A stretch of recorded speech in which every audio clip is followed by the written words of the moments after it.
tardes a todos. En primer lugar, agradecemos su asistencia a esta disertación magistral, doctor Juan Francisco González Freire, sobre la responsabilidad civil en el nuevo Código. En esta ocasión, su exposición será acerca de presupuestos legales exigibles para la configuración de la responsabilidad, la función preventiva del daño, las responsabilidades directas e indirectas, causales de exoneración, cuestiones aplicables, excepciones sobre la prejudicialidad, críticas, la prescripción liberatoria según el vigente Código, Ley 26.994. A continuación haremos una breve reseña del extenso currículum del doctor González Francisco Freire. Antecedentes académicos institucionales. Profesional matriculado activo en el Colegio Público de Abogados de la Capital Federal, profesional matriculado en el Colegio de Abogados de San Isidro, provincia de Buenos Aires, ex colaborador de cátedra en Derecho de Familia, Universidad de Palermo, ex ayudante en cátedra de Derecho de Daño, Universidad de Palermo, posgrado oportunamente inscripto, notariado, Universidad del Salvador, y especialidad en diversos cursos y seminarios realizados a cargo de distintas instituciones jurídicas, a cargo de la doctora Graciela Medina, Gustavo Meilí, Oscar Ameal, Carlos Gersi, Federico Cauce, entre otros. Disertante y conferencista en asociaciones de abogados y o funcionarios judiciales, colegios de abogados y universidades nacionales. La responsabilidad civil en el Código Civil y Comercial de la Nación, Ley 26.994, abarcando el desarrollo de las normas 1708 a 1780. Autor de diversa doctrina nacional publicada mediante editorial La Ley, Thomson, Reuters, El Derecho UCA, Erraus, eldial.com y otras, como también publicaciones extranjeras, Dialnet, docente adjunto en Cátedra de Derecho de las Obligaciones a cargo del doctor Marcelo López Mesa. Asimismo, agradecemos a la Asociación Miguel Ragone, pasado, presente y futuro, por su colaboración en esta ocasión. La misma se desempeña en nuestros medios hace más de una década, siendo su referente el licenciado Fernando Ragone. La misma se encuentra ubicada en calle Urquiza y Santa Fe. A los directivos del Salón UPCN por su amabilidad y predisposición en pos del aprendizaje y difusión del derecho vigente. Asimismo, a la doctora Flores. A la agrupación independiente de jóvenes abogados organizadores de la charla del día de hoy, lo que se ha dado en llamar Abogados y Justicia, pasión por la profesión que elegimos, con su representante, el doctor Cristian Illesca, los cuales tienen como fin el estudio del derecho y la colaboración para el aprendizaje entre los pares. Aprovechamos la oportunidad para agradecer la colaboración y esfuerzo de las siguientes personas que colaboraron e hicieron posible la disertación de hoy. Doctora María Noé Vilches, doctora Luz Maribel Vidaurre, doctora Sandra Hurtado, doctora María Fernanda Figueroa, doctora Nilda Paz, quien les habla, doctora Sebastián Betancourt, la señorita María Mercedes Echagarría, el señor Temer Rubel Kipildor, la doctora Pamela Estela Palacios, doctora Celeste Córdoba, doctora Leila Edith Gareca, la doctora Estela Herrera, la doctora Mariela Castañeda Pasamay y la doctora Gabriela Aguirre. Con ustedes, señores, el doctor Juan Francisco González Freire.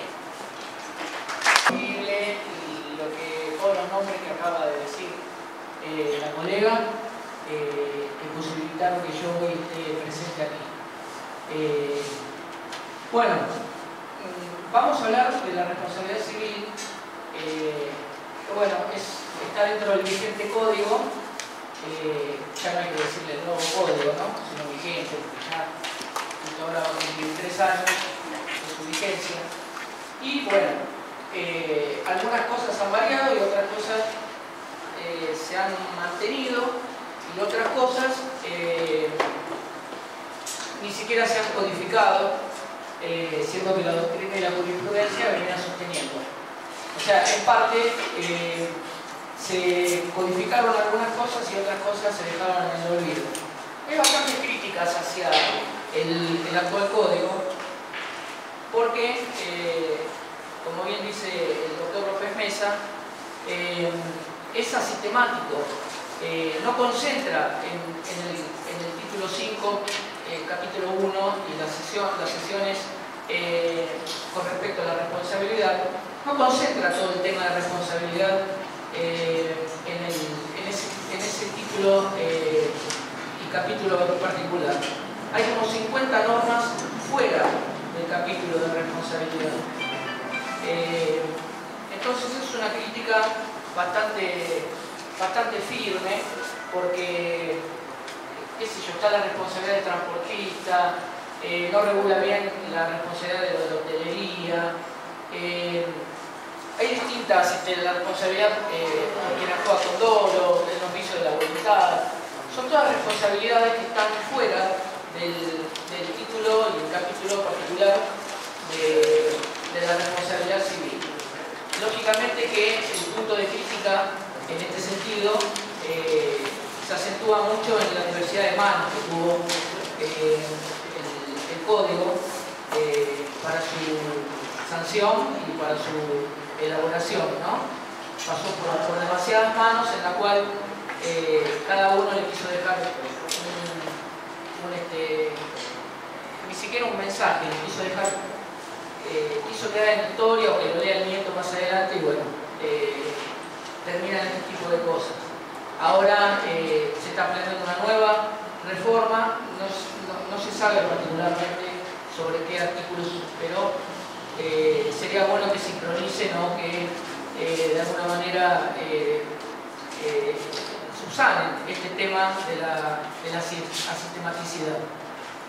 Otro tema que también se cuestiona es que algunos lo cuestionan y otros lo malinterpretan, que es sobre la unificación de las responsabilidades, en la cual, ya lo vamos a ver, es una lástima el tema del PowerPoint, ¿no? Porque ahí está para que ustedes se vayan guiando, el artículo 1716, que ya vamos a ver los presupuestos de la responsabilidad, en donde da un panorama, en donde habla de ambas responsabilidades. En cuanto habla en el criterio de unificación de responsabilidad, lo que hace el código es en el análisis de la responsabilidad de ambas, para la redundancia, responsabilidades, pero no deja de lado, no transforma la naturaleza ni extingue que existen dos tipos de responsabilidades, la contractual y extracontractual. Entonces, eso no significa que la unificación tenga por unificada las obligaciones, son distintas cosas. Pero es un punto crítico, ¿por qué? Porque no está bien aclarado, porque incluso es contradictorio, entonces justamente pasa eso. Entonces funciona como crítica eso. Otro tema también son las contradicciones que hay en el código, como también la ausencia normativa. Tenemos como ejemplo el artículo 2537, primer y segundo párrafo. Ya lo vamos a ver, el artículo 2537 es el que de alguna manera hace que el artículo 2561 habla del tema de la prescripción y remite a este artículo 2537, que este artículo va a decir que se aplica o que se rige en materia de codificación aquel que estaba el código vigente, y se tiene que de alguna manera subordinar también a la norma, y ahí hay una colisión porque más de uno, incluso los que litigan desde hace muchos años, han tenido bastantes complicaciones con el tema de que si son 2 años, son 10 años, el nuevo código dice 3, ya lo vamos a ver más adelante eso, pero es una crítica, ¿por qué? Porque es una contradicción lo que dice el artículo en un párrafo con otro párrafo, como por ejemplo también el artículo 1725, que habla de la conducta de las partes, y que donde dice que, bueno, es una especie de de seguimiento al artículo 902 del Código de Vélez, que hablaba de la... bueno, muchas gracias. Ahí vamos a darle curso al PowerPoint, así van viendo también lo que yo voy diciendo. Gracias. Lo voy pasando, A ver. Si no, te paso la computadora.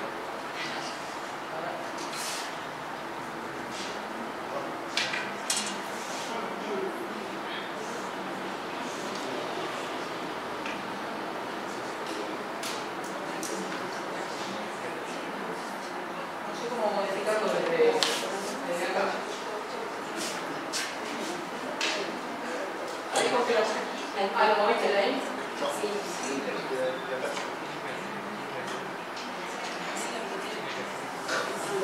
Ahora te voy moviendo de él.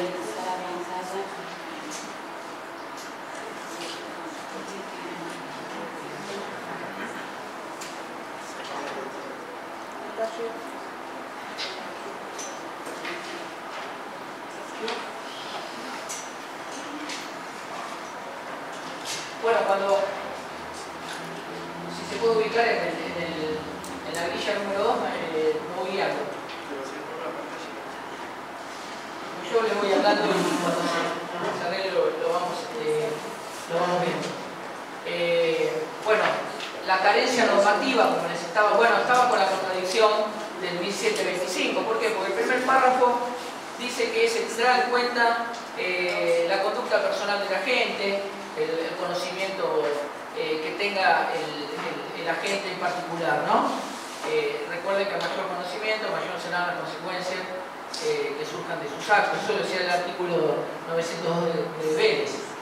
Bueno, el 1725 recoge eso, lo mantiene, pero en el último párrafo del artículo también se contradice porque dice no se tendrá en cuenta y está hablando prácticamente de lo mismo. Son las contradicciones, en este caso particular, en el mismo artículo, ¿no? Y por último, como crítica, en el marco introductorio que estoy haciendo, es la discrecionalidad jurisdiccional. O sea, se le da mucha facultad a los jueces para que desde su estructura subjetiva resuelva o de alguna manera trate de imponer, puede ser imponer a través del artículo 1735, que son las actuales cargas probatorias dinámicas. Es una facultad jurisdiccional. O también, bueno, hay bastantes figuras del código, no solamente en materia de responsabilidad, pero que se le dan muchas facultades al juez para que tenga mucho mayor participación y que incluso se aparte de la norma para resolver por cuestiones subjetivas. Y eso no le hace bien al derecho, y más que nada porque lamentablemente no tenemos un sistema de justicia con jueces muy preparados, que digamos, y eso indudablemente termina repercutiendo en la sociedad porque por ahí no se persigue la verdad jurídica objetiva, que ya lo decía la Corte en el famoso fallo Coralillo, y se terminan resolviendo cosas que la verdad que si uno es víctima de un daño termina siendo doble víctima con el tema de la actuación jurisdiccional, ¿no? Entonces, más allá del marco introductorio que les hice, del breve marco introductorio, sabemos que la responsabilidad civil, bueno, eso es uno de los presupuestos, debería ir más arriba. Ahí. La responsabilidad civil está compuesta por estos 4 presupuestos. Si falta alguno de estos 4 presupuestos, no podemos hablar de responsabilidad civil. ¿Me escuchan bien ahí, no? Sí. Bueno, siguiendo la línea del doctor López Mesa, tenemos que hacer un cuadrado imaginario en donde cada lado del cuadrado constituye un presupuesto. Si arrancamos del presupuesto de responsabilidad, tenemos que arrancar del presupuesto que es el piso, la base, y que si falta este presupuesto no se puede seguir adelante. En el análisis de la responsabilidad se tiene que empezar analizando desde este presupuesto, y que es la relación de causalidad. Así que vamos a pasar a la siguiente, anterior. Antes.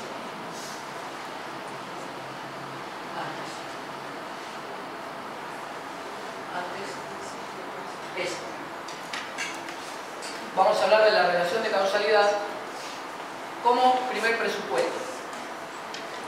Como primer presupuesto y esencial presupuesto, ¿no? Porque si este presupuesto no se analiza en lo que es la atribución de responsabilidad, no se puede seguir con los demás. La relación de causalidad está contemplada en el vigente código en el artículo 1726, cuya prueba surge del 1736. La relación de causalidad es el nexo que se va a dar entre el hecho y el daño. No es lo mismo hecho y daño, ya lo vamos a ver. Vamos a ver a qué responde nuestro sistema cuando hablemos de daño causado como presupuesto de la responsabilidad, que es otro que la relación de causalidad. La relación de causalidad no tiene que verse interrumpida entre el hecho dañoso, madre, y las consecuencias que surgen de ese hecho. Es un nexo en la cual cualquier interrupción que surja en esa línea que lleva de un evento a otro, si está interrumpida no podemos hablar de causal. O sea, va a ser una causal exoneratoria del sujeto que sea sujeto demandado, ¿no? Demostrando que ese nexo está interrumpido. Pero en lo que es la relación de causalidad, se tiene en cuenta que tiene que hacerse un juicio de previsibilidad. Tiene que haber una previsibilidad para lo que se estima lo que es un hombre medio, de que poder prever esas consecuencias, de que va a surgir producto de su acción o de su omisión, ¿no? Entonces, cuando hablamos de relación de causalidad y ese juicio de previsibilidad, uno tiene que poder saber, prever cuáles van a ser las consecuencias de ese acto o de esa omisión dañosa. Si no se hace ese juicio de previsibilidad, no vamos a saber nunca si es un hecho reprochable o no. Tengan en cuenta, por ejemplo, que en el juicio de previsibilidad se va a tener en cuenta también lo que hablamos hace un ratito del artículo 1725, que es acorde al conocimiento de las cosas, ¿no? La exigencia va a ser mucho mayor para un profesional, por ejemplo, que para una persona que no lo es. En el caso de llevar a cabo un acto médico, por ejemplo, o una praxis como lo hacemos nosotros, el abogadil, se nos va a exigir mucho más que un lego. Entonces, va a estar atado a eso, al artículo 1725, en cuanto a la previsibilidad. Pero sí hay que tener en cuenta el comportamiento, la actitud analítica que tiene que tener el juez ante un caso así. El juez funciona como un historiador en esto, remontándose al momento del hecho, analizando él en su mente cómo sucedió el tema y cómo del hecho madre se transporta al hecho consecuencia o al efecto de ese hecho, y ahí es el juez con su criterio el que va a decir, bueno, a ver, hay una presunción según sea el tipo de daño, ¿no? Hay daños que se presumen por lo dice el código, acorde a su característica de daño. Algunos se presumen porque son hechos notorios o hechos presumibles. Lógicamente que va a variar también y va a ser muy importante el factor de atribución que va a corresponder ahí en este eventual caso, porque el juez tiene que analizar distinto si es un factor de atribución subjetivo, un factor objetivo o se basa en una obligación de resultado, pero esas son cosas que lo vamos a ver ahora en el factor de atribución. Lo importante acá que tengan en cuenta es que la relación de causalidad es el piso de ese cuadrado imaginario que estamos teniendo en mente, que es uno de los presupuestos esenciales. No puede estar interrumpida el hecho de causalidad, tiene que ser acorde a ese juicio de previsibilidad, y el juez tiene que tener muy en cuenta en el análisis que haga cómo imputar o cómo analizar esta relación causal, porque bueno, va a depender de los demás factores. Justamente son los 4 factores los que hacen a la responsabilidad civil, a la configuración. Así que tengan en cuenta esto con respecto a la relación de causalidad, porque es importantísima y que va a actuar en juego con los demás factores de la atribución.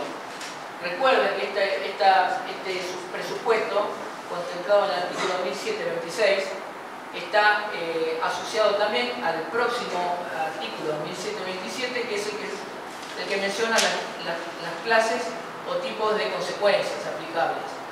Las consecuencias inmediatas, las mediatas y las casuales.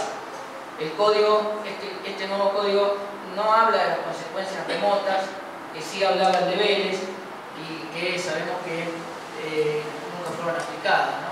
Pero bueno, este código ni siquiera las menciona, eso me parece productivo. Vamos a pasar a la otra grilla, que es el otro presupuesto, que vamos a hablar de lo que es el daño causado. Hablamos de relación de causalidad, ahora pasamos al daño causado. El daño causado, como les dije al principio, como introducción crítica al código, está dado, empieza en el 1716 del código, que dice deber de reparar. La violación del deber de no dañar a otro o el incumplimiento de una obligación da lugar a la reparación del daño causado. Acá lo que hay que tener en cuenta es, ténganselo en mente porque después lo vamos a ver, la violación del deber de no dañar a otro. Acuérdense eso. La obligación del deber de no dañar a otro. Partiendo de este artículo, nos remontamos al artículo 1737, que es el concepto de daño, y acá lo que tenemos que tener en cuenta es que hablamos de una categoría de daño resarcible, porque no todo daño es resarcible. Únicamente el daño resarcible es el que contempla y que forma parte de nuestro ordenamiento. Está dado por el 1737, que dice: el daño cuando se lesiona un derecho o un interés no reprobado por el ordenamiento jurídico que tenga por objeto la persona, el patrimonio o un derecho de incidencia colectiva. El derecho de incidencia colectiva surge del fallo Alavi de la Corte, que es donde se tuvo en cuenta justamente la incidencia colectiva, que puede ser, qué sé yo, intereses difusos, y hace hincapié en que tenga por objeto a la persona o al patrimonio. Tiene una inclinación este código a inclinarse más a la persona que a los bienes,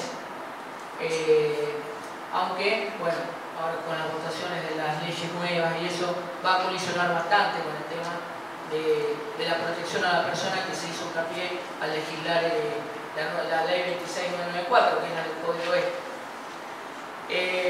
Es importante tener en cuenta lo que acabamos de ver, porque dice: hay daño cuando se lesiona un derecho o un interés. Esto lo vamos a ver bien en el próximo presupuesto de antijuridicidad, porque no solamente ya se habla de un derecho, sino de un interés. Bueno, cuando hablamos del daño como presupuesto, daño resarcible, nosotros tenemos dos tipos, dos categorías, pero nos inclinamos a la segunda, que es el daño en el cual forma parte como presupuesto de responsabilidad, porque tenemos el daño evento o daño natural, que es el daño que se produce en primera medida, prima facie, ¿no? Y después pasamos a lo que es el daño consecuencia o daño jurídico, que ese es el resarcible. Uno puede tener un accidente de tránsito, pero las consecuencias resarcibles van a ser justamente las que se desprendan de ese accidente, no el accidente mismo. Es hay que tener en cuenta que lo que se repara en nuestro ordenamiento va a ser justamente eso, va a ser la consecuencia, lo jurídicamente reparable, no el daño en sí mismo. Entonces, cuando hablamos de daño resarcible, producto de estar con un daño jurídico o un daño consecuencia, no un daño evento o un daño naturalístico. Son dos cosas distintas. Uno hace al otro, siempre y cuando nos retrotraemos, exista una relación de causalidad que no se encuentre interrumpida, ¿no? Después el artículo 1738 va a hablar un poco de lo que es los rubros indemnizables con respecto al 1737.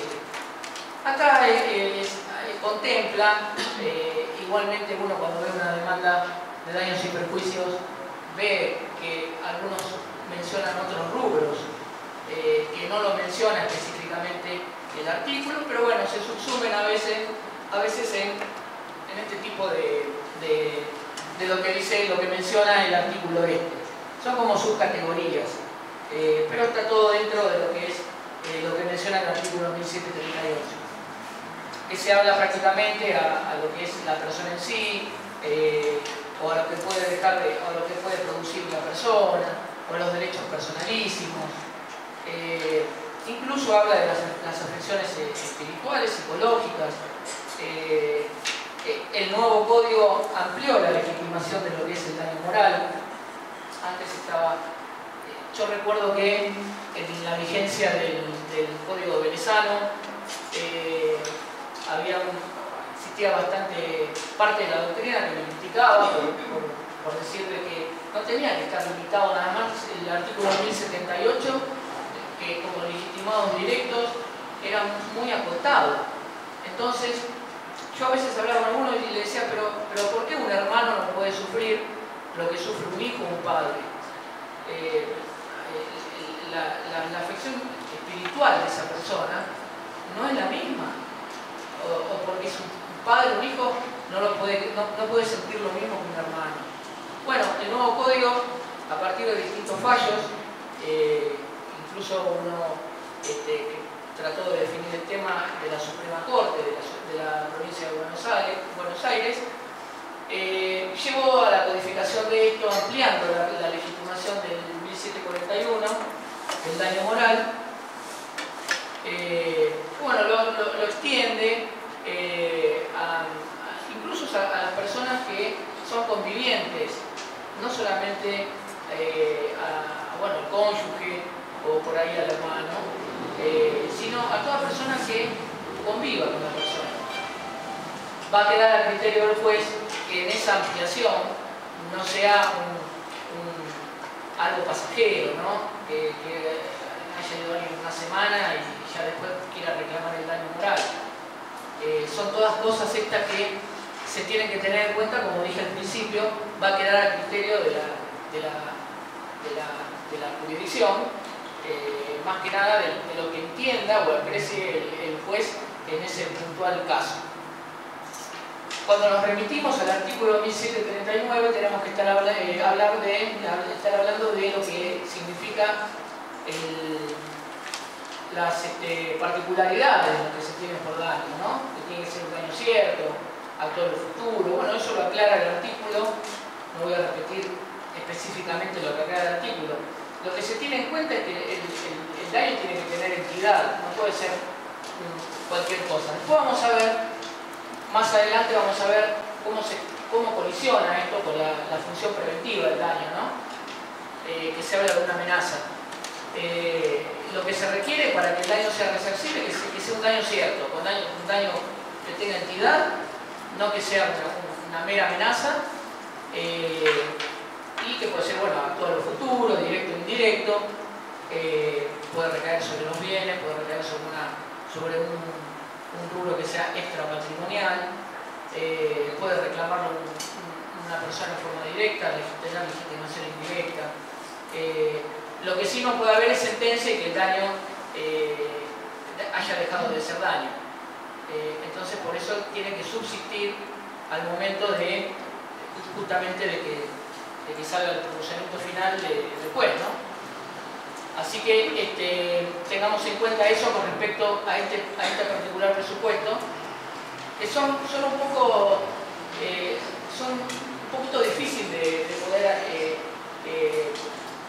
digerir lo que es los presupuestos así en forma tan rápida. Lo que quiero que les quede es los presupuestos y más o menos un pantallazo de lo que significa cada presupuesto. Igual se van a dar cuenta de que a medida que pase el tiempo, uno lo va a analizar de una manera, otro lo va a analizar de otra, lo que para uno es daño, para otro no lo es, y no solamente las personas que trabajan como abogados, sino los que resuelven. Entonces, no es tan taxativo lo que es para uno o para otro, entra muy en juego lo que dije, la cuestión subjetiva del magistrado. Entonces, uno va a valorar un presupuesto de una manera, otro lo va a valorar de otra, así que ustedes fórmense su criterio particular con este tipo de explicación, a lo que ustedes profundizan sobre el tema, y si ustedes lo creen que es cierto, ni siquiera la misma Corte Suprema sostiene la línea argumentativa en su propia instancia, así que es tranquilamente potable que uno no diga, bueno, un tribunal dijo una cosa, otro otra, entonces uno por miedo no inicia una acción de daños y perjuicios. Sí hay que tener en cuenta esto para que no se los rechacen la demanda por carencia de un presupuesto, eso ya es medio grave, ¿no? Cómo lo analiza es otra cosa, pero que diga que no se configura responsabilidad civil y a lo mejor haya un rechazo in limine, eso ya no sé si no forma parte de una mala praxis del abogado, ¿no?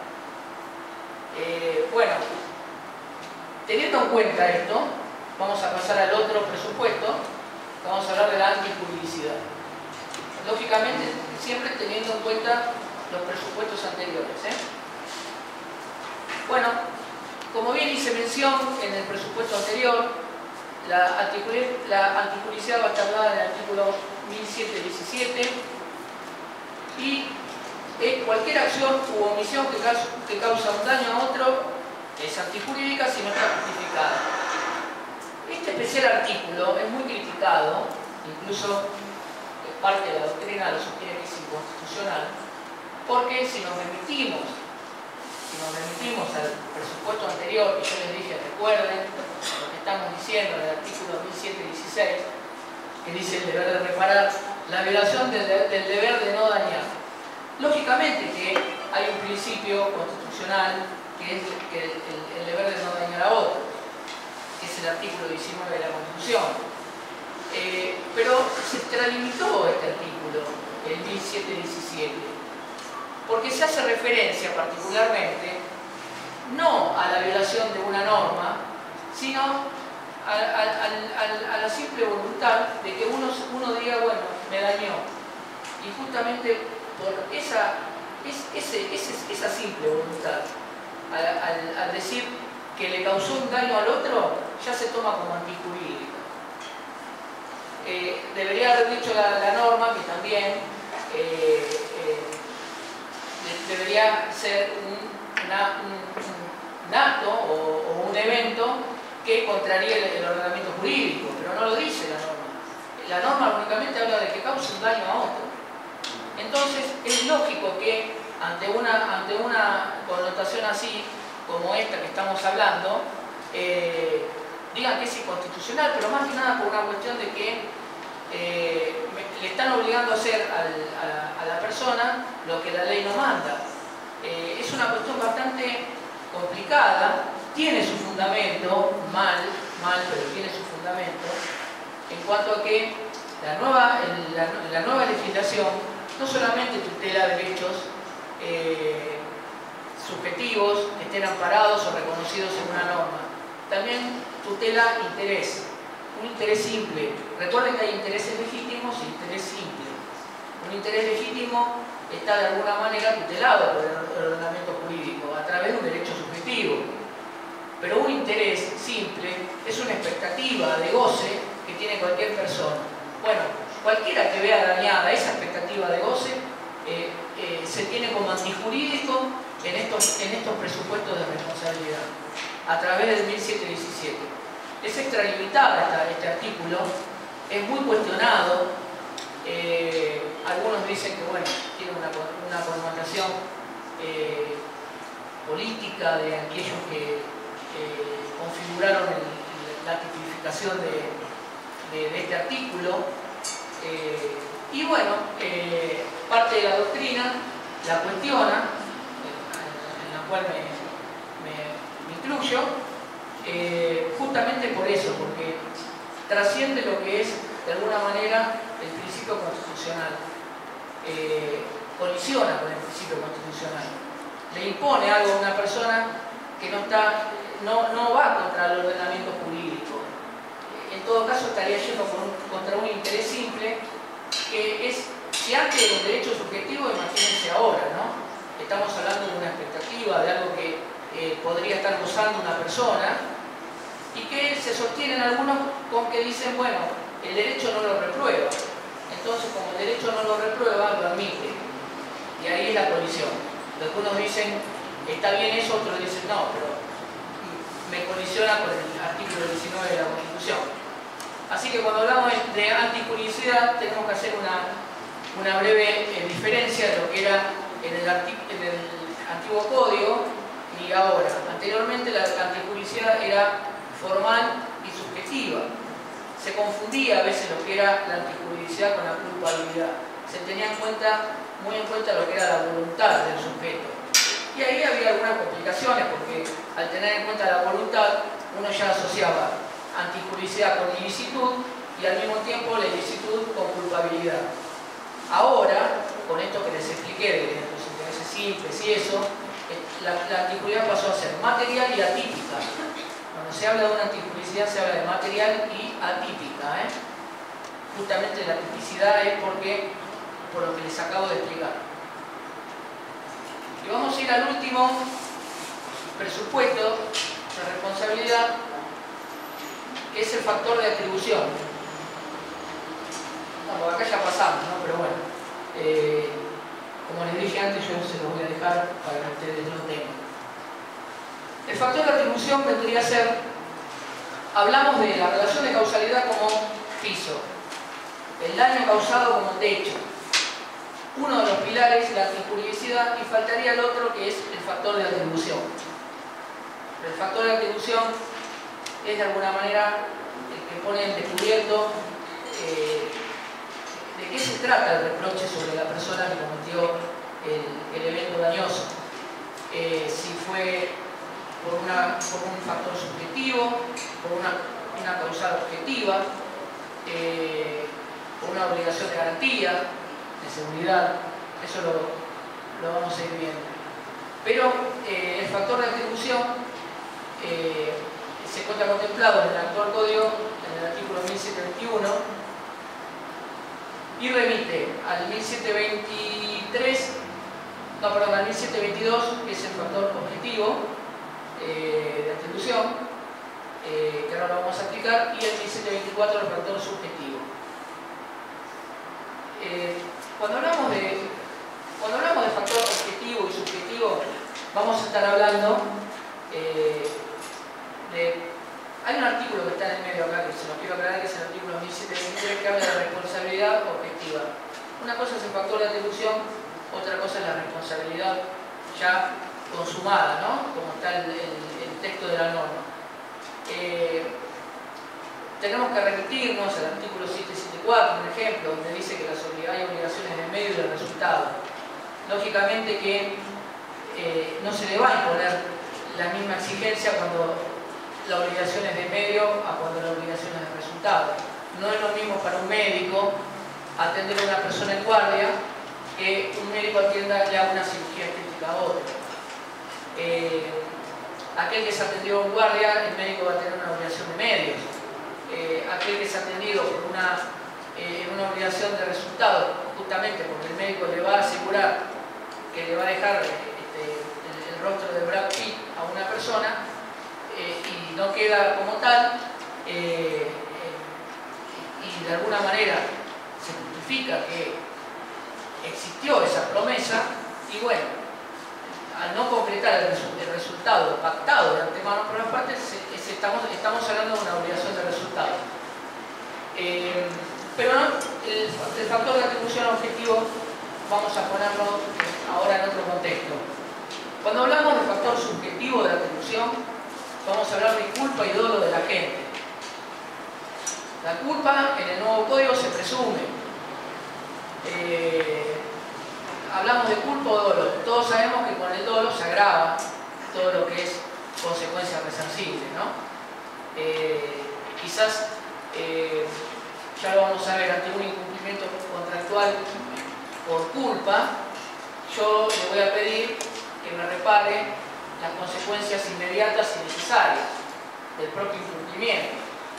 Pero si lo incumplo dolosamente, me va a despertar otra consecuencia, que le voy a poder reclamar las consecuencias inmediatas previsibles, aquellas que, habiendo las partes previsto o que deberían haber previsto, no fueron cumplidas. Pero eso es cuando se incumple intencionalmente. Es bueno que tengan en cuenta que cuando hablamos de factor subjetivo, estamos hablando de culpa o dolo de la gente. Cuando hablamos de factor objetivo, bueno, ahí se amplía la gama un poco, porque ahí tenemos que remitirnos a otros artículos, que después lo vamos a ver con distintas responsabilidades. Podríamos hablar, un ejemplo, de las cosas riesgosas, del vicio de las cosas, de las actividades riesgosas, de la responsabilidad por equidad, de la obligación legal de garantía, de seguridad. Son todos supuestos, algunos los conocen, el riesgo de la cosa la conocen como la teoría del riesgo creado. Son todas cosas que se van a componer lo que es el factor de atribución objetivo, en la cual, bueno, sabemos que es importante para el tema de la responsabilidad porque invierte la carga de la prueba, ¿no? En todo lo que es el factor objetivo de atribución. Es la víctima que tiene que demostrar el hecho y el daño, y es el sujeto demandado el que tiene que tratar de interrumpir ese nexo de causalidad o invocar alguna justificación que lo exonere del daño, como lo vamos a ver ahora seguidamente. Porque ustedes ya lo tienen ahí en la grilla, pero es bueno que vamos a analizar después lo que es cada supuesto de esto que les estoy comentando, pero es bueno que tengan esa diferenciación entre el factor subjetivo y el objetivo. Reunidos estos cuatro presupuestos, podemos hablar de responsabilidad civil. Después pasamos al segundo tema, que sería la cuantificación del daño. Pero lo que tenemos que partir de la base es que se compone esta responsabilidad civil a medida que justamente que estos cuatro presupuestos se analizan y se dan por ciertos. Una vez que pasa eso, ya cualquier juez va a pasar a la segunda fase, que ya sería el análisis de la cuantificación, del quantum del daño. Bueno, pasando de esto vamos a ir a las causales de exoneración, que ustedes las tienen ahí, que las están viendo, y que son taxativas, ¿no? Porque las menciona el código a partir del 1718. Algunas son correlativas y después otras pasan a otras normas. Bueno, hay cosas que fueron productivas, hay otras cosas que por ahí los que vieron derecho penal o los que se dedican a derecho penal ya lo vieron como causales de exoneración de la punición, ¿no? De lo que es la pena. Y otras, bueno, o sea, se incluyeron en este código, otras se modificaron, yo entiendo que confundiendo un poquito, y bueno, y otras se codificaron porque lo venía diciendo la doctrina y la jurisprudencia. Si entramos en el artículo 1718, vamos a empezar con las primeras causales de exoneración, que justamente son las que derivan del derecho penal, y que vamos a hablar de la legítima defensa, del estado de necesidad y del ejercicio regular de un derecho. Esto se ve muy seguido en lo que es en el derecho penal, se invoca muy seguido. Y bueno, en el derecho civil sí se invocaba, pero a lo mejor se invocaba a través de una justificación de lo que es el daño, pero es bueno que esto se haya codificado, porque uno ya directamente invoca la norma, invoca lo que dice el legislador. Así como a veces hay que cuestionar al legislador, cuestionar la norma, que después tiene atribución de declarar la inconstitucionalidad, también uno puede aferrarse a lo que dice el legislador y justamente hacer hincapié en lo que dice la norma. A veces se usa a favor, otras veces se tiene que invocar en contra. Cuando hablamos de la legítima defensa, nos remontamos a lo que es la legítima defensa del derecho penal, y es tratar de utilizar un medio racional para repeler la acción del sujeto dañador, ¿no? Si me viene a querer golpear con el control remoto, yo no puedo sacar un arma y dispararle, porque el medio no es racional. No estamos hablando de algo racional en el empleo, de lo que es el repeler la acción del dañador. Lo que sí tienen que tener en cuenta es que este código, el anterior código, tenía un principio que era el de la reparación integral. El artículo 1083 del Código de Vélez hacía hincapié en que la reparación debería ser integral. Este nuevo código habla de la reparación plena, es el artículo 1740. La reparación plena dice que tiene que volver al estado anterior como si el hecho no hubiese sucedido, que eso sabemos que es imposible, ¿no? Uno puede tratar de, además, el juez no puede superar el quantum pedido por la parte, pero no podría nunca volver la cosa al estado anterior de cuando aconteció el daño. Es imposible. Es un accidente, muere un hijo, muere un padre, por más que uno tenga o reclame lo que sea económicamente, nunca va a volver al estado anterior la situación. Entonces, tenemos en cuenta para esta causal exonerativa, la legítima defensa, que si hay un tercero que no fue agresor y sufre un daño, ese tercero que no fue agresor y que sufre el daño en este supuesto particular, tiene derecho de reclamar una reparación plena. Pasando al otro supuesto contemplado en el artículo 1718, vamos a hablar de lo que es el estado de necesidad, que también está asociado al derecho penal, ¿no? Ustedes deben acordarse, algunos, del famoso estado de necesidad, que yo creo que sería el justificante, ¿no? El que el ejemplo que siempre se ponía, me acuerdo, de un bombero que se está prendiendo fuego a una persona en su departamento, va el bombero, rompe la puerta, entra para salvarlo, provoca un mal, pero para evitar un mal mayor. Ese es el estado de necesidad del cual se volcó ahora el código.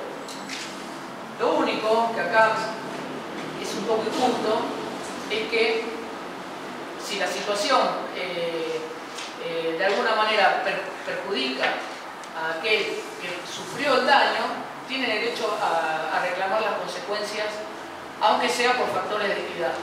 Cuando hablamos de reparación por cuestiones de equidad, es una atenuación de lo que es la responsabilidad, porque el juez tiene que tener en cuenta las circunstancias personales, patrimoniales y las circunstancias que rodean el caso.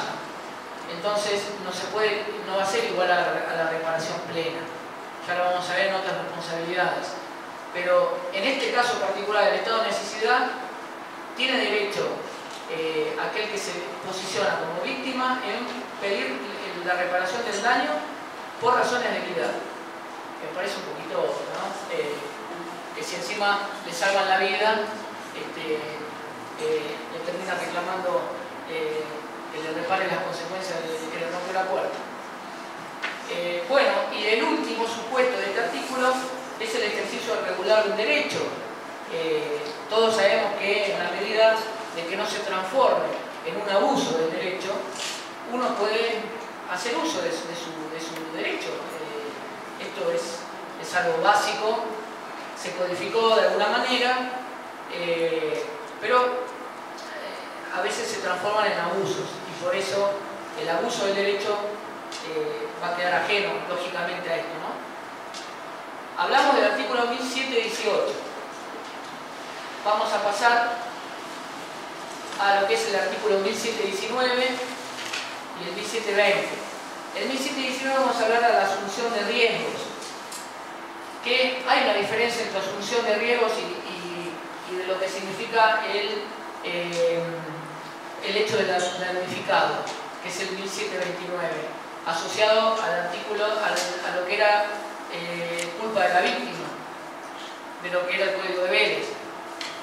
No solamente cambió el nombre, ya vamos a ver, ya no me voy a adentrar ahora en lo que es el hecho de damnificado, porque estamos hablando de la asunción de riesgo. La asunción de riesgo es simplemente pactar de antemano que asume determinado riesgo la persona, pero está bien que el código fije o señale de alguna manera que esa asunción de riesgo no implica que la persona, que el sujeto incumplidor o dañador se exonere totalmente de responsabilidad. Y está bien que así sea, porque a veces esto se puede transformar un poco por ahí en abusivo, y las cláusulas abusivas se tienen como inválidas. Así que no está mal que si yo termino siendo víctima y digo, yo asumí el riesgo, o el dañador dice, pero si él asumió el riesgo, que eso no lo exonere totalmente de responsabilidad. Habría que estudiar, volvemos a lo anterior, ¿no? Habría que estudiar el caso, habría que ver qué es lo que resuelve el juez, cómo contempla el juez la situación, que siempre vamos a tener en cuenta esa discrecionalidad del juez, esa parte subjetiva del magistrado para el cual debería estar preparado para el cargo de culpa, ¿no? Que lamentablemente cuesta. Cuando pasamos al artículo 1720 hablamos del consentimiento del damnificado, que acá va a estar asociado al 1743 también, que es la dispensa anticipada de la responsabilidad. El consentimiento del damnificado lo vemos generalmente, en la cual estamos acostumbrados. No vamos a meter el tema de las cláusulas adhesivas, porque lo que es derecho de consumo no entra, va por la 24240 y sus posteriores modificaciones, no entra dentro de este artículo. Pero el ejemplo madre que tenemos siempre del derecho de damnificado, el consentimiento informado, es el acto médico cuando le pide el consentimiento al paciente. Como siempre digo, hemos visto en más de una oportunidad que ante una cirugía en mayor o menor grado de riesgo quirúrgico, siempre vemos que hay un consentimiento informado, pero justamente es informado, no es consensuado. Es una adhesión del paciente que el paciente no puede formular nada en particular en ese consentimiento. Además de lo escueto que es a veces, porque por ahí en una cirugía a pecho abierto de corazón, el consentimiento del damnificado es de media carilla. Entonces, yo no creo que media carilla el médico le explique todo al paciente. Ni siquiera en una cirugía estética tiene que ser tan básico como lo hacen, que encima son reticentes a dar un buen consentimiento. Desconozco las razones porque quizás a lo mejor el paciente, si lee a todo lo que se somete, no se opera, pero es mejor que lo sepa para que después, cuando llegue a sede judicial, el juez no le corte la cabeza. Esto es muy importante que se tenga en cuenta eso. Se han escrito libros sobre el consentimiento informado, pero resumidamente lo que hay que tenerse en cuenta es que a mayor información, menor va a ser la tratativa en la cual el juez lo va a recordar contra las cuerdas. Estamos hablando del supuesto del acto médico como ejemplo, ¿no? Pero es importante que como causal de exoneración se le brinda al paciente la mayor información en donde uno lo invoque como causal eximente de responsabilidad. Si no, yo cuesta a veces decir, bueno, hace poco salió un fallo en donde la Cámara Nacional Civil, una de las salas, dijo, existió consentimiento informado. Bueno, pero yo no vi el consentimiento informado de ese expediente, pero estimo que si la sala hizo hincapié en que el consentimiento informado era abarcativo, era porque le habrán brindado buena información al paciente. Es raro verlo, la verdad que no me quiero ganar la mitad de ningún médico, pero es raro verlo. Es más, nada le costaría al profesional de la medicina acudir a su abogado y que debía hacer un buen consentimiento informado, así después, incluso los seguros, son los seguros, todo médico tiene un seguro de responsabilidad civil, ¿no? Bueno, que el seguro mismo le requiere al médico como requisito para que sea asegurado, que le requiera una copia del consentimiento informado, a ver qué es lo que le está haciendo firmar o que le va a hacer firmar al paciente, porque el seguro va a responder sobre eso. Pero bueno, todos sabemos que por el momento eso o no pasa o pasa pocas veces y después terminan condenando al médico y a la compañía de seguro justamente por este tema del consentimiento informado.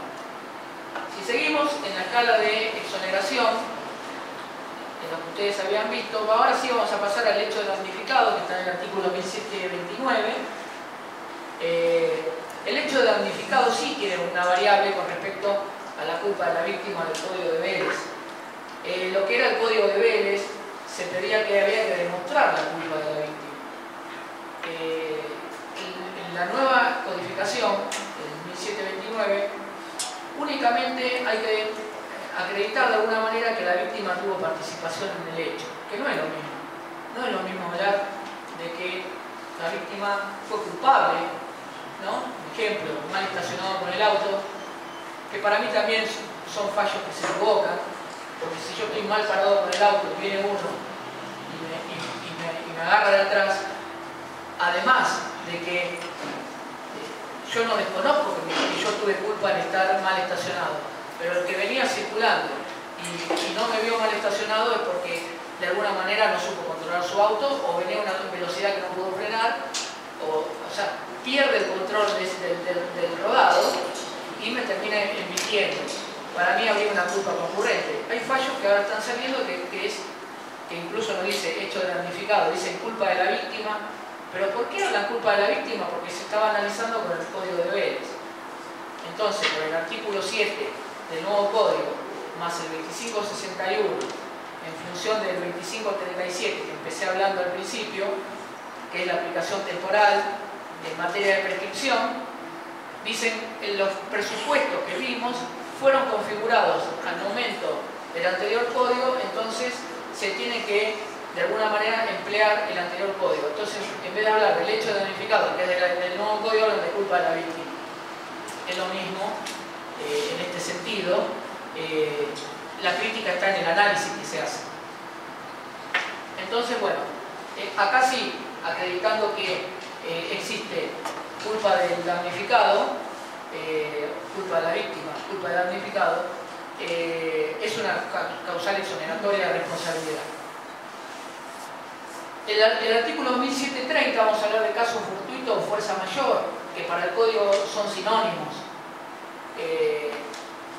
Quizás antes nosotros veíamos una distinción de lo que era caso fortuito o fuerza mayor, hecho imprevisto que no ha podido preverse, y lo otro estábamos hablando de fuerza mayor en el caso de que me agarre una mano, un piquete, una marcha. Eran cosas distintas. Uno se refería a una cosa, otro a otra. El actual código los contempla como sinónimos. Lógicamente que tiene que ser ajeno a la parte que lo invoca, ¿no? Tiene que ser realmente tiene que haber una imprevisibilidad, si no, no se puede hablar de caso fortuito y ajeno, porque a veces se ve cada cosa. Entonces, esto nos remite a la modificación anterior.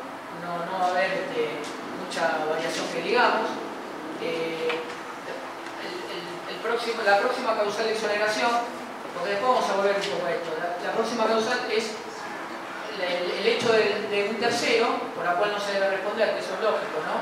Si el daño lo comete un tercero, que yo lo acredito, no me pueden hacer culpable a mí y por ende reparar las consecuencias dañosas. O sea, yo no fui un tercero. Lógicamente que si la imputación recae sobre mí, yo tengo que demostrar que la culpa fue de un tercero ajeno a mí, como causal exoneratoria, ¿no? Y después vamos a pasar a la imposibilidad de cumplimiento, que es el artículo 1732. El artículo 1732 realmente habla de incumplimiento, pero de una imposibilidad.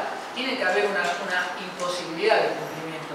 Si no hay una verdadera imposibilidad, no se puede hablar de incumplimiento y ya tenemos que hablar de que no exime de la responsabilidad. Por ejemplo, yo no puedo hablar de incumplimiento si me encuentro en mora. No puedo hablar de incumplimiento si el incumplimiento fue doloso.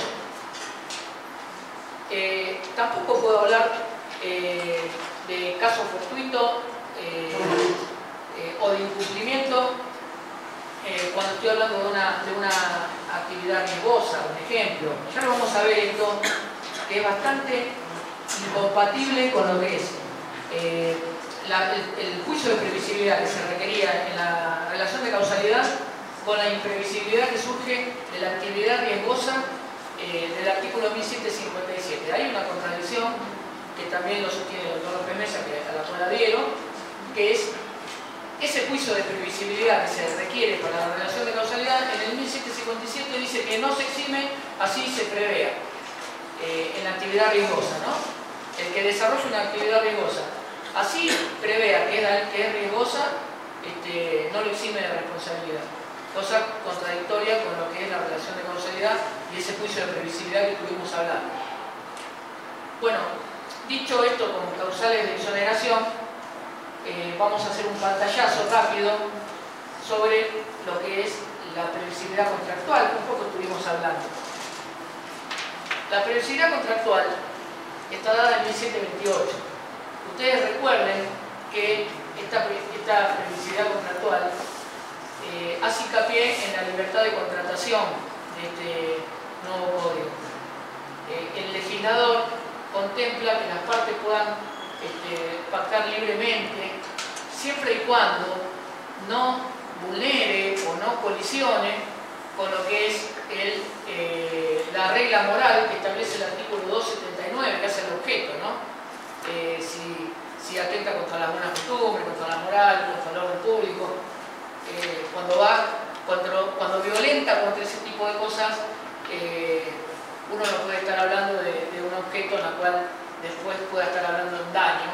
Es un objeto que no puede aceptarse cuando nos remitimos al acto jurídico también.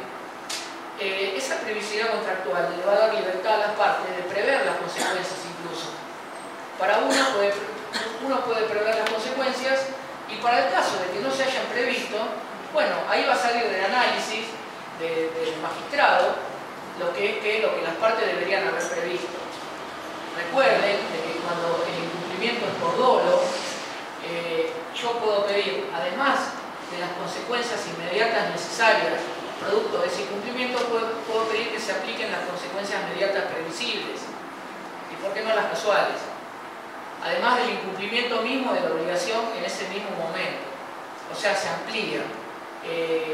Justamente esa previsibilidad contractual que hace la libertad de contratación, mientras que no irrumpa contra la regla moral del 279, bueno, va a ser judicialmente aceptable.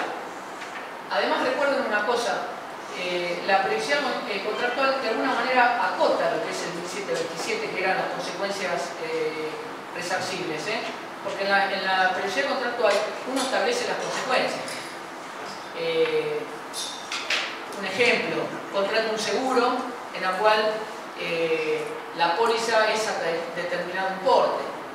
O sea, es de alguna manera, hay un tope, hay un acuerdo entre partes que es hasta eso. No puede después venir la parte víctima a decir, no, quiero que me pague mucho más de lo que se pactó.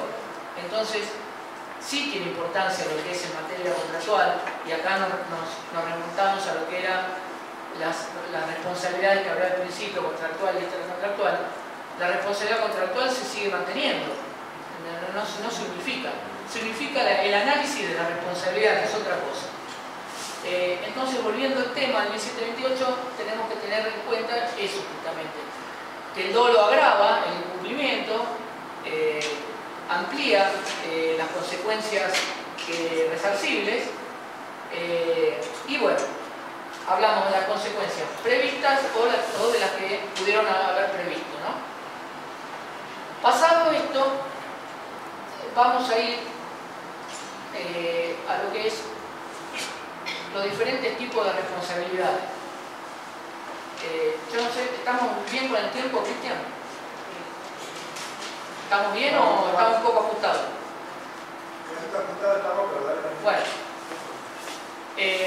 Bueno, no quiero dejarles temas afuera. El tema de las distintas responsabilidades está contemplado en el código a través de distintos artículos. Conocer el nuevo código habla de responsabilidad por el hecho propio, responsabilidad por el hecho de terceros, por el hecho ajeno, responsabilidad por la intervención de cosas. Nosotros cuando hacemos hincapié, o bueno, responsabilidades especiales, después que bueno, las remitió otro fuero, como es la responsabilidad del Estado, y mediante una ley especial, muy cuestionada, que es la 26944. Nosotros estamos hablando del código que es la 26994. La responsabilidad de la ley de responsabilidad del Estado es la 26944. Fue criticada, en especial también por su artículo 1, que dice que no se puede aplicar las sanciones a los funcionarios. Entonces se pidió a la PEPA, cualquiera hace lo que sea, total,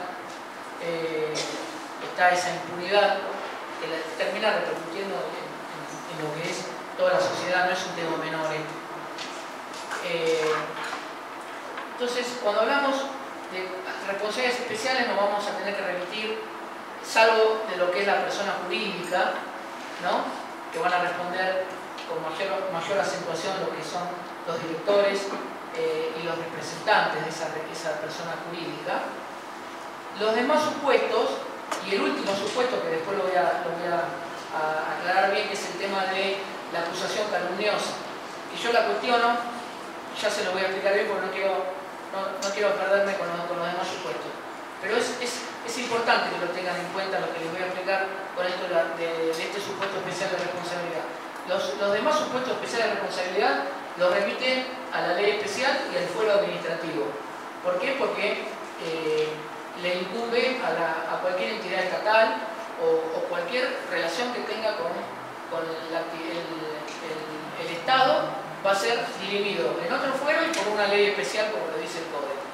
Artículos 1764, 65 y 1766. Vamos a hablar de lo que es, sabemos que la responsabilidad directa, que es por el derecho propio, va a estar dada en el artículo 1749 a 1752, que es la norma general, ¿no?, que una de las cuestiones que se le hace a este código es que no hubiera sido bueno de que se aclare lo que es la culpabilidad de los profesionales. Un ejemplo, uno tiene que recurrir a una norma madre o una norma general, como es un ejemplo de la responsabilidad de los profesionales, en el artículo 1768, que refiere, sí, a un factor subjetivo de atribución, porque recuerden que para un médico, para un abogado, para un arquitecto, no estamos hablando de un factor objetivo de atribución, un factor imputable para los profesionales, un factor subjetivo. Salvo que ese profesional utilice una cosa riesgosa o viciada, entonces al estar el riesgo o el vicio de la cosa, que ya lo vamos a ver en otros supuestos de responsabilidad, ahí estaríamos hablando de un factor objetivo. Pero ahí yo no estaría haciendo hincapié tanto en la responsabilidad profesional, sino en la utilización de la cosa. Entonces, hablando de esta norma madre, de lo que refiere a la responsabilidad directa por el hecho propio, tengo que hablar de una norma genérica, en la cual uno va a responder justamente por una responsabilidad directa, atribuible al mismo sujeto. tenemos también los daños causados de manera involuntaria. Cuando son causados de manera involuntaria, pero uno dice, pero no tuvo intenciones de dañar, fue involuntario. Bueno, no es causal de exoneración. Lo que sí se le va a aplicar una reparación por razones de equidad. El juez va a contemplar eso y va a atenuar la responsabilidad acorde a las razones de equidad que expliqué y no a la reparación plena. Superando esta responsabilidad de manera directa, que como vimos es bastante genérica, que algunas veces remite al 1768 cuando hablamos de la responsabilidad de los profesionales, vamos a pasar a la responsabilidad por derecho de terceros. Acá hablamos del artículo 1753 al 1756. Es importante esta sesión de responsabilidad. Cuando hablamos de derechos de terceros, vamos a hablar de responsabilidad objetiva. No se tiene en cuenta el actuar propio de la gente, no se va a reprochar la conducta personal de la gente, es irrelevante la conducta personal de la gente. El agente va a responder por conducta ajena. Entonces tenemos el supuesto. Vamos a ver que después va a haber una excepción, que también adhiero a lo que dice López Mesa, ¿no? Que acertadamente, que es en el último artículo, el 1756, que es bastante importante. Volviendo al artículo 1753, vamos a hacer hincapié en la responsabilidad del principal por el hecho del dependiente. La responsabilidad principal por el hecho dependiente, el dependiente tiene que cometer un acto ilícito y lo que hace esta nueva codificación es que amplía el margen de lo que codificación. A ver, normativamente la amplía. Ya lo venía diciendo la doctrina de la jurisprudencia. No va a ser nada más responsable el principal por el ejercicio del dependiente. Va a ser por el ejercicio y en ocasión de la función del dependiente. Esto lo venían sosteniendo la doctrina y la jurisprudencia. Ha habido fallos al principio en donde decía que como el dependiente no estaba en horas de trabajo, no debía responder. Después se amplió eso, que es en ocasión. El análisis tiene que ser distinto en cuanto a este tema.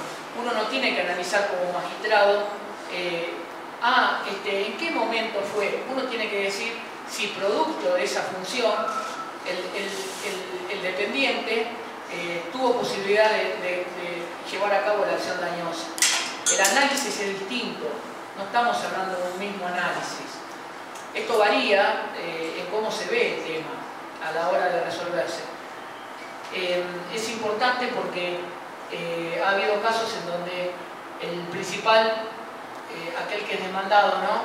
Algunas veces tiende a demandar al principal y no al dependiente porque el principal es solvente, por ahí el dependiente cuesta un poquito más cobrar. Entonces uno va contra el principal y el principal dice no, pero ¿por qué tengo que responder si yo no le mandé a que robe, a que no le robe? Un ejemplo, el caso de un encargado de un edificio, yo no le mandé a que robe un departamento. Sí, lógicamente, en el análisis que hace el juez no tiene que decir la orden del principal no fue ilícita, entonces se exonera. No, es el principal que en ejercicio o en ocasión de su función cometió el hecho ilícito, el principal no puede exonerarse. Entonces es importante tener en cuenta esto porque se amplió a nivel doctrinario y jurisprudencial con el respecto, antes se decía por motivo o en ocasión. Bueno, es así, está bien dicho porque era injusto lo anterior, ¿no? Que solamente sea en ejercicio y si el principal le dio la orden. Una cosa a tener en cuenta acá, que es importante, es que no se requiere los mismos requisitos que el derecho laboral para configurarse la relación de dependencia. El derecho civil es mucho más amplio, entonces lo que se va a requerir acá, un ejemplo, como que se haga una changa y haya beneficiado al principal, el principal tiene que responder. No hace falta que esa relación de dependencia se encuentre dentro de los presupuestos del derecho laboral, porque si no, no responde. En derecho civil no es así, es mucho más amplio y se analiza con otro criterio que ya vamos a ver que también es distinto cuando se analizan las distintas responsabilidades, la penal y la civil. El derecho civil es amplio y se analiza distinto. Acá, con que solo beneficie al principal por una mera acción y surge un nexo de causalidad entre el hecho y el daño que asocia al principal, el principal va a tener que responder por ese acto del dependiente. Si pasamos a la otra norma, vamos a ver la responsabilidad de los progenitores. Es el 1754. Como ustedes no tienen el PowerPoint ahí, no me estoy guiando por el PowerPoint, así que se lo digo, así me entienden más de lo que trato de decir sin que ustedes lo lean. Cuando hablamos de la responsabilidad de los progenitores, lógicamente el progenitor no responde por sí mismo, si no debería estar contemplado en la anterior sección de responsabilidad, sino que responde por los hechos de su hijo. Entonces, por eso es una responsabilidad indirecta, refleja, o como la llaman, de rebote. Recuerden que la mayoría de edad del menor es a los 18 años en materia de responsabilidad, conforme al artículo 25. Y si el menor comete el hecho cuando tenía menos de 18 años, pero la sentencia sale cuando tenía 23, el progenitor tiene que responder igual, porque el hecho fue cometido cuando la persona encuadraba dentro del requisito de la norma. Recuerden también que el menor responde igual por más que no tenga discernimiento, es a partir de los 10 años. Hay cuestiones que responden por una cuestión de equidad en este tipo de supuestos, cuando por ahí se asemejan a lo que es la responsabilidad por hechos involuntarios. Y es importante porque por ahí hay supuestos especiales, ¿no? Que si pasamos a la otra norma, que es el 1755, que va a hablar, o el 1756, que también va a hablar de tutores y curadores, hay supuestos en donde la persona no comprende por ahí la criminalidad del acto, pero le provoca un daño al otro. Bueno, en esos supuestos va a responder civilmente, pero por razones de equidad. Eso no justifica, no exonera la responsabilidad. Lógicamente que la responsabilidad va a ser mayor sobre la persona que estaba a cargo, ¿no? El tutor o curador, que se le asemeja o se le atribuye la misma responsabilidad que el progenitor. Recuerden que estamos hablando de responsabilidad objetiva. Y vamos a ir a un supuesto dentro de esta sección especial que estoy diciendo por el hecho ajeno, que dije de primera mano que era objetiva. Vamos a ir dentro de esta sección a un supuesto que lo que Mesa dice que es una isla de subjetividad en un mar de objetividad, porque estamos hablando de toda una sección que se ocupa de un factor de objetivo de atribución, cuando esta norma en particular dentro de esa sección la responsabilidad es subjetiva, y como es la responsabilidad de los establecimientos donde las personas se encuentran internadas. La norma del 1756 habla que es ante caso de negligencia. Fíjese que si estamos hablando de negligencia, estamos hablando de un factor subjetivo de atribución. Recuerden, ¿no? Factor subjetivo, hablamos de culpa, hablamos de negligencia, imprudencia y impericia. Cuando hablamos de negligencia, hablamos de que la persona no hizo lo que tenía que haber hecho. Cuando hablamos de imprudencia, es cuando la persona hizo por demás lo que tendría que haber hecho. Y cuando hablamos de impericia, es imputable a un profesional. No podemos hablar de impericia si estamos hablando de una persona común. Si hablamos de un profesional, le decimos que hubo una impericia en tal función. Entonces, en este supuesto especial, de esta norma especial, habla de negligencia. Y es criticable porque si estamos hablando siempre de factores objetivos, justamente dentro de este tipo de normas, hablamos de esta subjetividad ahí perdida en el fondo y bueno, se codificó de esa manera y se critica.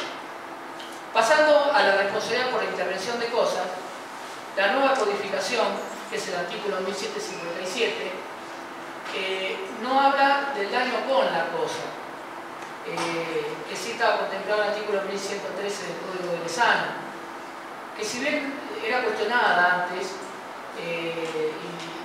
bueno, ahora se remite a lo que es una responsabilidad fuera de este supuesto a la cual se invoca.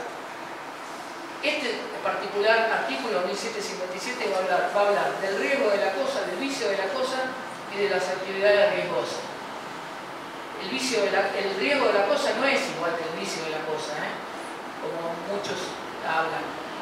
Hablamos de cosa riesgosa porque la cosa representa un riesgo en su utilización. A veces, cuando hablamos del riesgo, el riesgo lo conlleva implícita la cosa. Hay una cosa riesgosa que es implícita, como hablamos de un automóvil, un ejemplo. Pero a veces la cosa se transforma riesgosa por cómo se utiliza, que es distinto. No es lo mismo la naturaleza de la cosa por cómo se utiliza.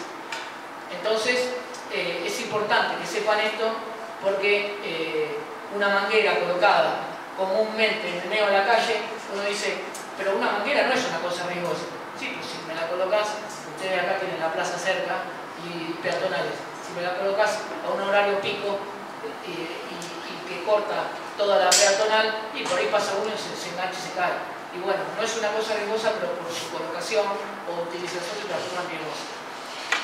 Las actividades riesgosas vamos a hacer con respecto a qué es lo último que voy a invocar por una cuestión de tiempo. Cristian me está haciendo señas y bueno, estoy tratando de apurarme lo más que puedo.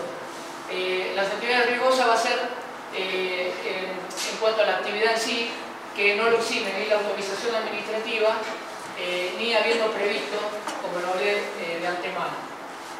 Tengan en cuenta, por último tema, que lo que dije antes, con respecto a la responsabilidad de la acusación calumniosa, que es el artículo 1771, que lo que dice eso que, sostengo esto y ya doy por terminado por una cuestión de tiempo, el código únicamente habla de lo que anteriormente se hablaba como lo que es una falsa imputación de un delito, que sería una acusación calumniosa, es imputarle a otro un falso delito. Entonces, pero noten una diferencia con lo que venía diciendo la jurisprudencia. En el anterior código no solamente regía la acusación calumniosa, estaba la denuncia culposa. Aquel que iba y le hacía una denuncia a alguien a otro, no imputándole un delito, o que no sé, lo ofenda el honor de otra manera, rápidamente, donde la jurisprudencia decía por ligereza o falta de cuidado, del deber de cuidado, entonces uno iba y le hacía una denuncia a una persona, entonces la otra persona después le hacía una acción de daño y perjuicio por denuncia culposa y se aplicaba el 1109. Bueno, ahora este artículo no dice nada de eso, únicamente habla de acusación calumniosa y encima impone una carga negativa, porque la víctima, además de haber sido víctima de esa acusación calumniosa, tiene que demostrar que aquel que lo calumnió falsamente no tenía razones para hacerlo. O sea, se invierte la carga de la prueba, eso se llama carga negativa de la prueba. O sea, la víctima tiene que ir y tiene que demostrar eso, cosa que es aberrante. Así que bueno, por cuestiones de tiempo voy a dar por finalizada formalmente la disertación. Les agradezco a todos que hayan venido. Aprovecho para que después vean el libro que recientemente lo saqué a través del dial. Acá toco todos los temas, son doctrinas esenciales y modelos de escritos judiciales en donde aparecen todos modelos de demanda, contestación, recursos, no porque sea el autor, pero están muy buenos.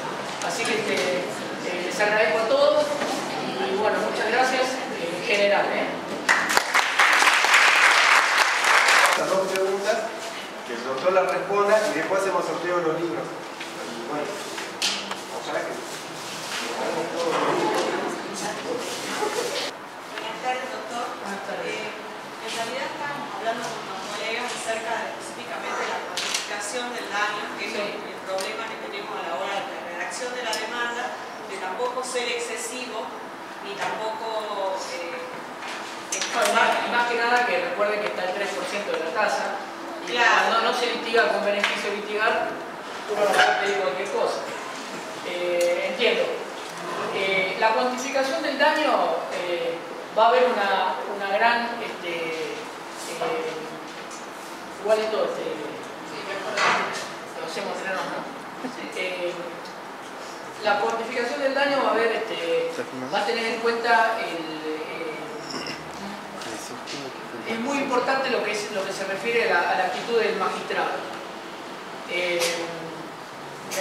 No hay una regla, no tenemos un sistema tarifado en la cual ha habido casos en donde no sé, al faltarle una pierna a uno le dieron un valor, tiene igual un sustento en que si el que perdió la pierna era jugador de fútbol, lógicamente que va a cobrar mucho más que si uno era pianista.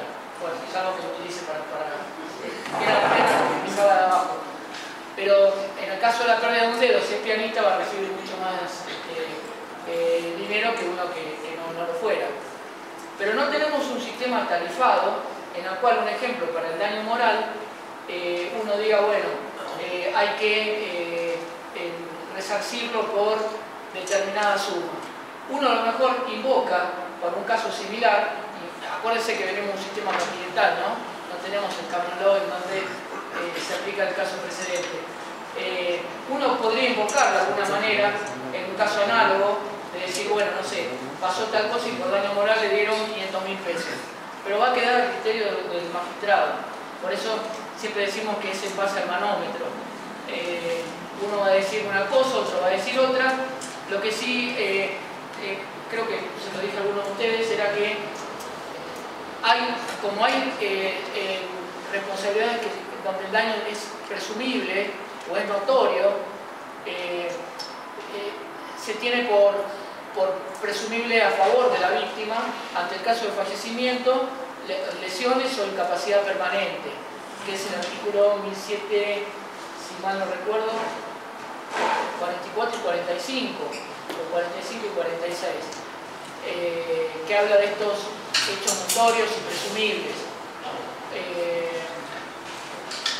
Yo lo que creo realmente de alguna manera es que la vida no tiene un valor en sí. Lo que se paga en el caso de un daño es lo que la persona producía. Por eso digo, se hace una proyección sobre esa vida en la cual si la persona tenía 30 años y era, no sé, ingeniero agrónomo y venía trabajando con una empresa que cobraba mucho dinero, y sí, va a ser un buen resarcimiento, aunque nunca va a volver al estado anterior como hablamos, va a ser un buen resarcimiento en base a la producción que generaría computado, que es, se hace una proyección de lo que esa persona ganaba y se computa por determinado tiempo, que era lo que más o menos los años acorde a lo que se hace un cómputo, pero no es que se suma el mejor salario y todo eso. Se hace una proyección integral de lo que es lo que esa persona producía, computado por determinados años, porque se sostiene que esa persona incluso hubiera ayudado posteriormente o a los padres, hubiera sido sostén de alguna familia, de alguna manera de la familia. Por eso una persona, un ejemplo, como me pasó la otra vez, que era la madre de un amigo, que la pisó un camión de recaudador de caudales y la mató. Como la persona era entrada en años y tenía una enfermedad terminal, no se le pagaba igual que si se le hubiera pagado a una persona de 20 años teniendo toda la vida por delante. Entonces, eso sí se va a tener en cuenta al momento del guante. Pero no tenemos un sistema tarifado en donde uno diga, hay una tablita por daño psicológico y porque sufrió tal cosa, hay que pagarle determinada cosa. Un juez va a decir una cosa, otro juez va a decir otra, otro juez lo va a rechazar el rubro, y otro juez a lo mejor con pruebas endebles lo va a dar igual. Entonces, cuando estén con cuantificación del daño, que no sea desproporcionado, no caigan en una petición inexcusable, porque incluso después van a tener que responder como profesionales de la misma manera que la parte, ¿no?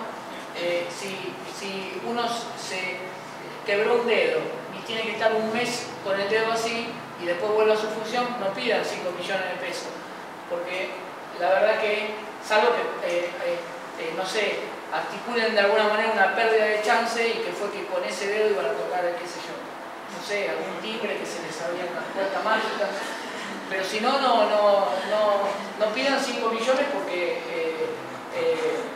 tranquilamente la otra parte puede pedir, que es una petición fuera de lugar, y ponerle una sanción al propio letrado, no sé, está captada la pregunta. Era la misma pregunta. Mi pregunta es acerca del artículo 17-19 en cuanto a la asunción de riesgos. Sí, por ejemplo, cuando uno practica un deporte extremo, Sí. o hace esos saltos en caída libre, que le hacen firmar esa asunción del riesgo. Bueno, sí, qué linda pregunta, porque no es que la anterior no, lo que digo es, no, voy a ver si pierdo un libro. Es una buena pregunta, porque como no hay responsabilidades atribuibles a los deportes en particular, se va a tener en cuenta lo que es ese deporte y el riesgo exigible para ese deporte. Como por ejemplo, si estoy haciendo un salto con garrocha, o con... No, por ejemplo, acá se tira del dique, o para tirar del dique, o de parapente, o acá se está haciendo con el tema de descenso. Bueno, pero eso de parapente es una actividad riesgosa, que invierte terriblemente la carga de la prueba, y yo creo que si la única manera de eximirse de responsabilidad ahí es que se suba el parapente y cuando toque el piso diga, uy, qué buen cliente, no se quejó para nada y resulta que estaba muerto por un lado carril. Porque si se desprende y se cae, la empresa de parapente no puede eximirse. Tiene que, digo, si por ahí es otra cosa, a lo mejor hablamos de otra actividad. Por ejemplo, específicamente en el caso de mountain bike, donde organiza una competencia en particular y le hace firmar, ya sea menor de edad en todas las categorías, un papel donde dice que se eximen de responsabilidad. Bueno, es un deporte de riesgo, pero hay que tener en cuenta para esos casos particulares que hay un riesgo tolerable, que es que justamente va a ir con la bicicleta sobre un lugar que es riesgoso. Pero si lo obligan a atravesar por un lugar donde hay clavos de punta, ese consentimiento que le hacen firmar no va a tener validez. Bueno, yo le agradezco de nuevo, el grupo le agradecemos la presencia de ustedes, agradecemos nuevamente al doctor por su disertación, la posibilidad de darnos sus conocimientos, y creo que se merece un aplauso a él y nosotros también.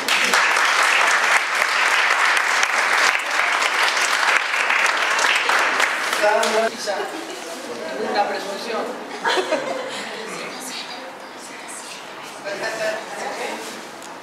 129. ¡No!